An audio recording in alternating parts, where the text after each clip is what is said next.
And ఇప్పుడు మనం అందరం మీ దగ్గర కూడా రెగ్యులర్‌గా వస్తుంటారు. చిన్న పిల్లలకి లైక్ ఫుడ్ పెట్టేటప్పుడు గాని, ఇంకో ఏమైనా చేసేటప్పుడు గాని, ఫీడింగ్ చేసేటప్పుడు కార్టూన్స్ పెట్టేస్తారు. ఆ! వదిలేస్తారు. హ్మ్. సో, ఇది ఆల్‌మోస్ట్ ఇప్పుడు ఎవ్రీడే డే టు లైఫ్‌లో 90% పీపుల్‌కి అలానే చేస్తున్నారు. ఇది ఎంత వరకు సేఫ్ అంటారు? లైక్ ప్రమాదకరమా? లేకపోతే అది సార్ అది పెడితే గాని పిల్లలు తినరంటారు. కరెక్ట్. హ్మ్. సో, ఎంత వరకు అది కరెక్ట్?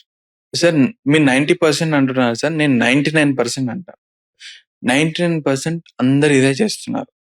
తినేటప్పుడు కంపల్సరీ కార్టూనో, టీవీనో పెట్టడం జరుగుతుంది. But according to me sir ఒక యంగ్ కిడ్‌కి గాని, ఒక అమ్మాయి గాని, బాబుకి గాని అంటిల్ 12-14 ఇయర్స్ వరకు స్క్రీన్స్ అసలు ఇవ్వొద్దు. 12-14 ఆ! ఫోన్స్ గాని, టీవీస్ గాని, ఐప్యాడ్స్ గాని అస్సలివ్వొద్దు. హ్మ్. అంటే అకాడమిక్ పర్పసెస్ ఈస్ ఫైన్. ఎవడేమన్నా వాళ్ళు క్లాస్ చెప్తున్నారంటే okay. But apart from academic purposes phones కానీ, ఇవి గాని అసలివ్వొద్దు. ఎందుకంటే సార్ మీరు కొద్దిగా అలవాటు చేస్తే స్లోగా పెరుగుతుంది.